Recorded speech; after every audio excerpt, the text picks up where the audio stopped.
this next question naman po is related to your current project. What made you say yes to do Cruise versus Cruise? Tell us more about doing an afternoon show again. I was offered before to do a teleserye in GMA. Hindi lang talaga natuloy. It wasn't the right time, and I believe it wasn't the right project. But then when they offered me this one, itong Cruise versus Cruise, doon nabasa kaagad namin ni Miss Gab, sabi ko, parang, oy, ang ganda naman ito. Huwag natin itong pakawalan. Kasi it's a really nice story. And I've never had the chance to work with GMA after a long time. Ang tagal-tagal, even though, you know, I started with GMA, so that's entertainment, nag-SOP ako,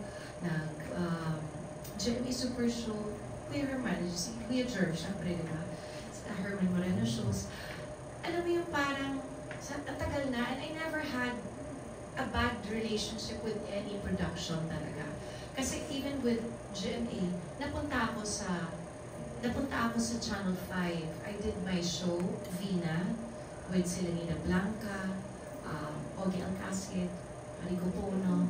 Yun yung show ko doon sa Channel 5. So, tapos, nag-ABS-CBN ako, Star Magic. So, alam mo yung parang, wala akong naging problema sa katrabaho ko. Yun ang pinaka-importante talaga.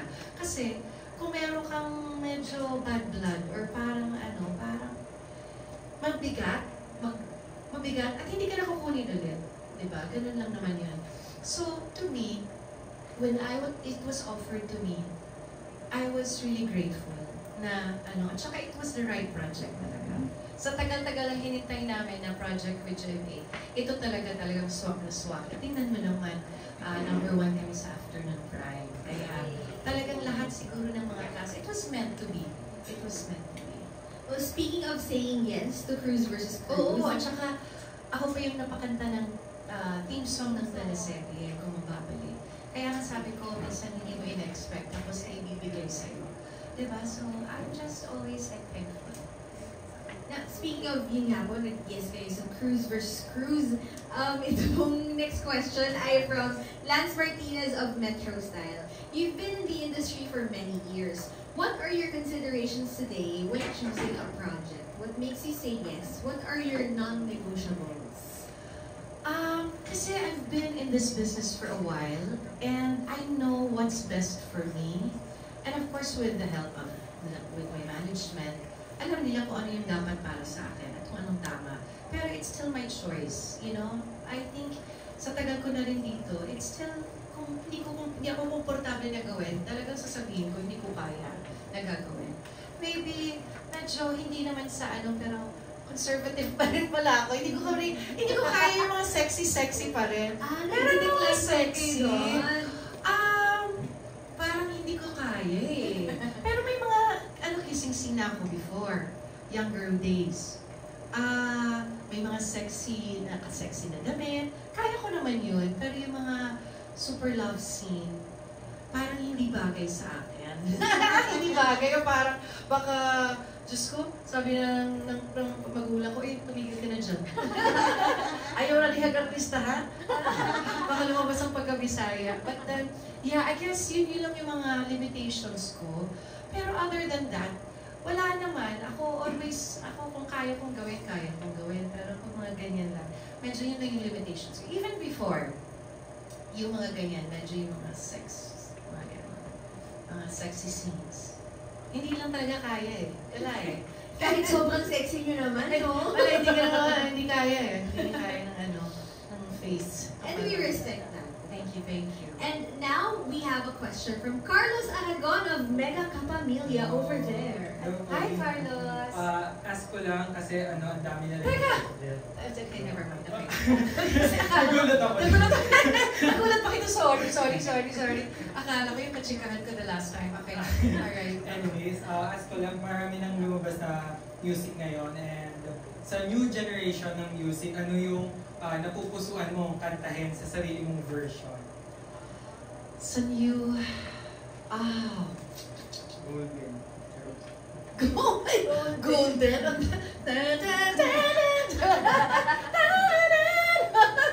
Golden.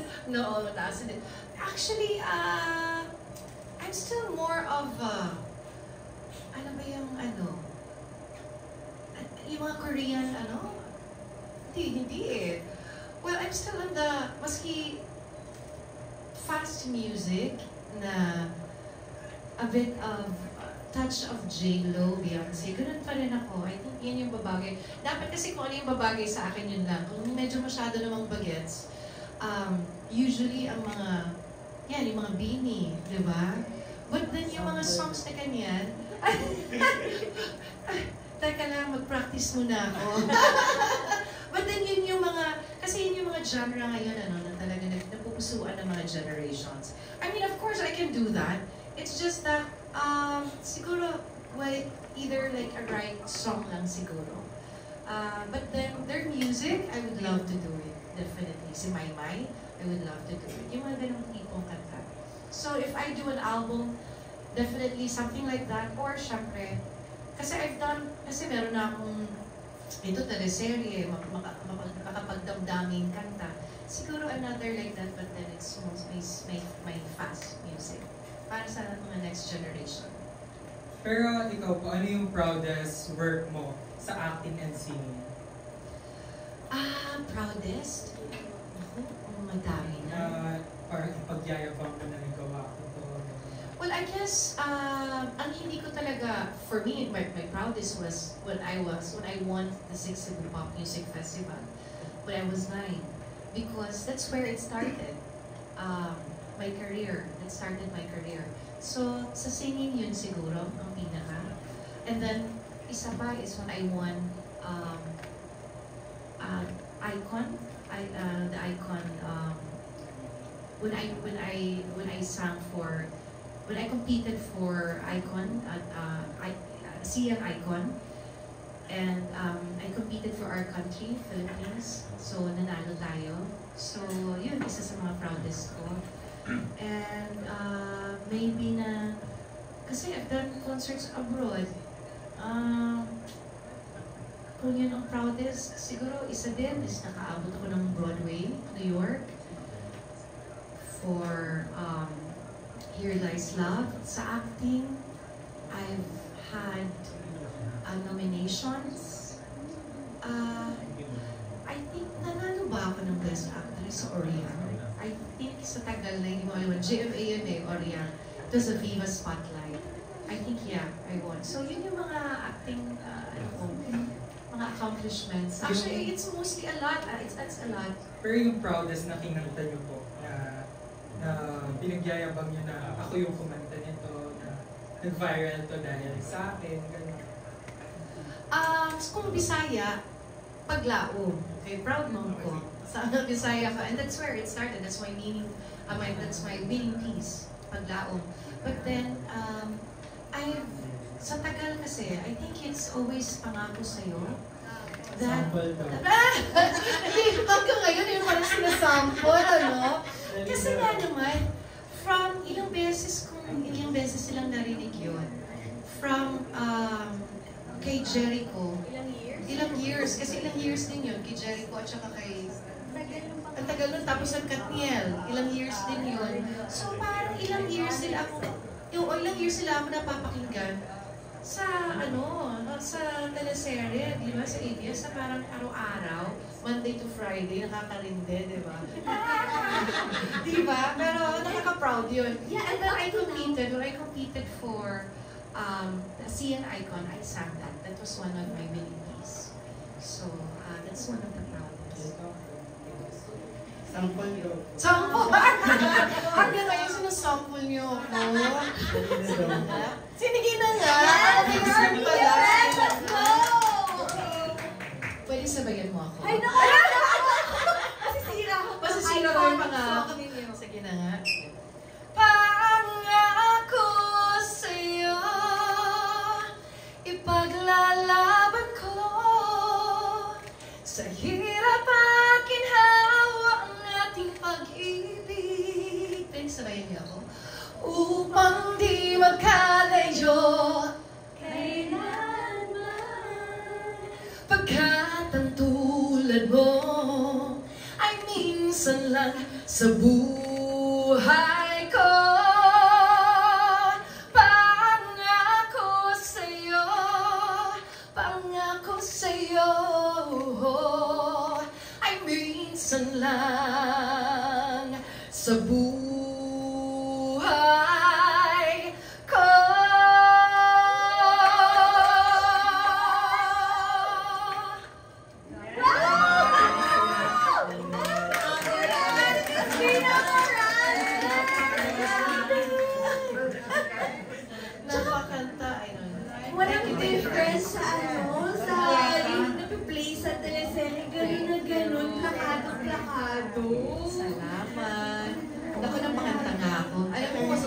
guesting ko, hindi nawawala yung kantahin ako niyan eh. Sabi ko, pwede ibang kanta naman. May bagong theme song eh. Kung mababalik, pero hindi pa rin. Pangako pa rin hinihingi sa akin. And then even when I do shows abroad or here, ganun pa rin hinahanap sa akin. Kaya minsan na ilalagay ko siya sa medley, pero gusto pa rin nilang mapakinggan yung Pangako Sa'yo. It's really different, Miss Vina. May magic talaga yung song na yon. And I hope you know that na iba yung effect sa amin when we hear you singing it. Kaya hanggang ngayon, di ba kapag sinabi yung gayahin mo nga si Vina, it's always that song, Pangako Sa'yo. Even the younger generations, Daring Espanto. Kaya nga, si Daring nakakainis. Tapos yung BFF ko, Eric Santos, gano'n. Gano'n? Oo. Harap-harapan eh. Harap-harapan. Eric Santos, gano'n. Pero natutuwa ba kayo kapag kasi it's also a sign na you've made it eh. Yung when people have an iconic song to associate you with. Siguro it's because of the distinct yung voice ko. And I'm grateful na nagagaya nila ako. Maski minsan, alam mo yung parang, okay naman masyado. Pero may hagod talaga eh. Wala distinct. But you know, hindi ako naiinis. Siyempre, natatawa nga ako minsan eh. Pero ano lang, pikon talo, di ba? Ganun lang naman yan. Pero ako, natutuwa ako. Kasi at least ginagaya ako. Di ba? So yun lang yan. Konti lang sa Pilipinas yung yung Nagagayang boses. Yes, talagang pag andun ka na, you've made it. Actually, ganyan pa kayo gustong pasample kasi naiiyak ako. Buti na lang, si Carlos ang nakagawa.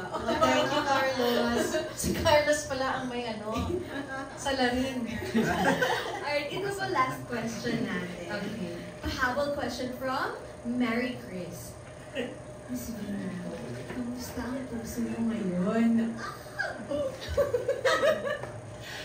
Ano ba? Tinatanong ba yun? Yan pala, hindi pa ready sumagot. Okay. Well, I have to be honest.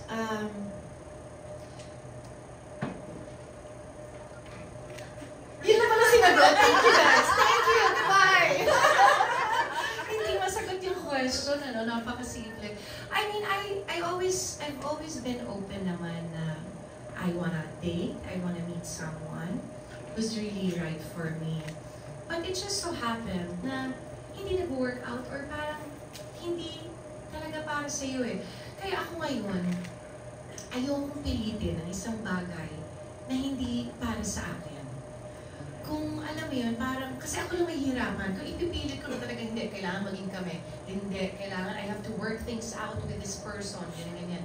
Pero kung hindi talaga para sa'yo, tanggapin mo na lang. So, ganun yung outlook ko sa buhay ngayon. Of course, nakakalungkot, Gusto ko rin naman magkaroon ng siguro stable na love life. Na I want someone to be there for me all the time. Na pag may kailangan ako, pag may problema ako, may natatapuhan ako. Nandiyan lang yung pamilya ko, pero gusto ko ng love life, guys.